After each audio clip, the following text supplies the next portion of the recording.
they were supposed to be in the unlucky dressing room. Of course, that jinx was broken, and now it's fourth time lucky for Birmingham. Playoff winners, having got to the semi-finals 3 times and not made it to a final. They've made one and won one. It's party time for Birmingham, Robbie and Andy, and it's head in hands time for Norwich. It's cruel, but it's. I'm exhausted watching it, man. It really, honestly, it is. Instantly when it's all over, I'm delighted for that for Birmingham City, because they are, as Nico Vasson just said, a massive, massive club, and they, with the financial backing that they've got at their club, this really is the start of a new era for them, and they could go on. They could go from strength to strength from now. But for Norwich, you instantly feel for them so much. So near yet so far, but they've got a good young side and they'll learn from it, and they've got to bounce back. Michael Johnson enjoying it, shall we say.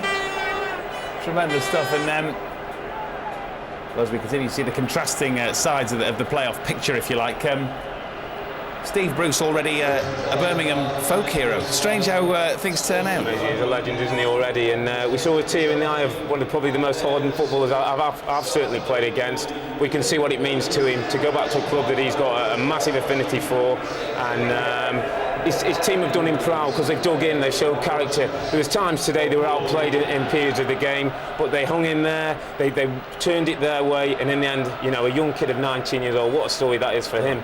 To have the ability, the technique, and the bottle, most of all, to go up and bang it home in front of his home fans. Maybe in the situation, of all the players there were out on the pitch, he might have just been the best one to go and do that, because he's not been there before. As he said, a year ago, he hasn't done that, hasn't had to experience it before. Go on, son, just put it on the spot and tuck it away. And I tell you what, he did fantastic. He did. He, of course, also will now be a Birmingham folk hero, which is a terrific tale all by itself as they prepare the trophy for the presentation.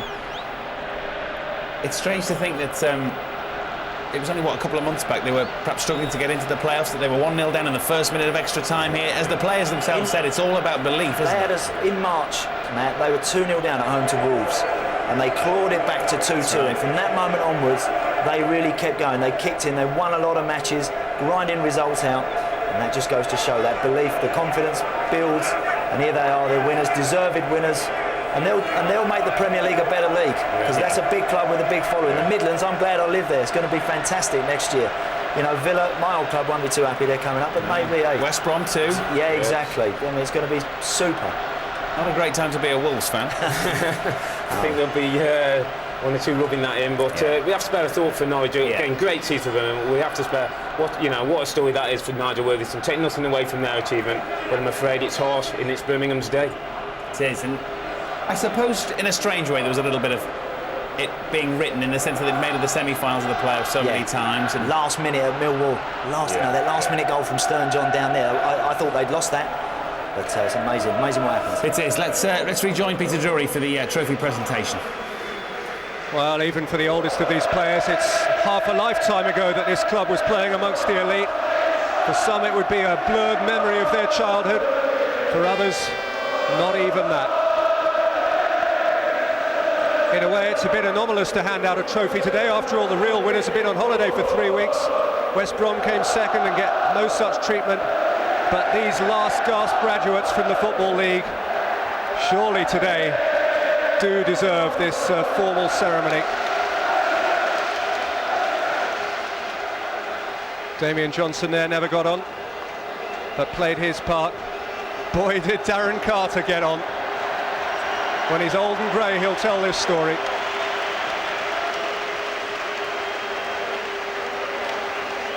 It's a while since there has been so much happiness associated with Birmingham City, but it is crystal clear now as Jeff Kenner, captain, and Steve Vickers, club captain, step forward to accept the trophy.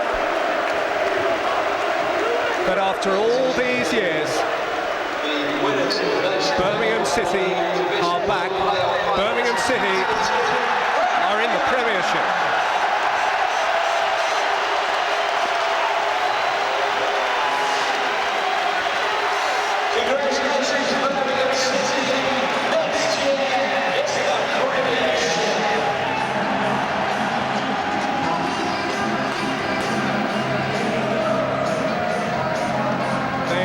Season on a 13-match unbeaten run.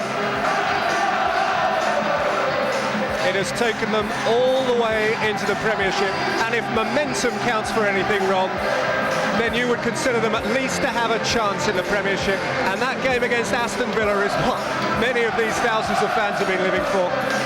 Yeah, I mean, they have the potential. The fans have waited long enough. They're a tremendous bunch of fans. I actually think that Villa will be looking forward to that because, you know, I think local derbies stimulate the whole of the area, and now Villa have got Blues, they've got West Brom back up there. And, you know, it's been a long haul road, but they've stuck at it.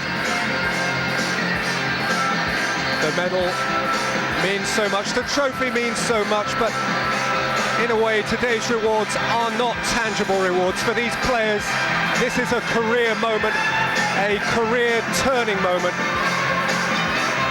They will play at a level about which prior to this they have only dreamed.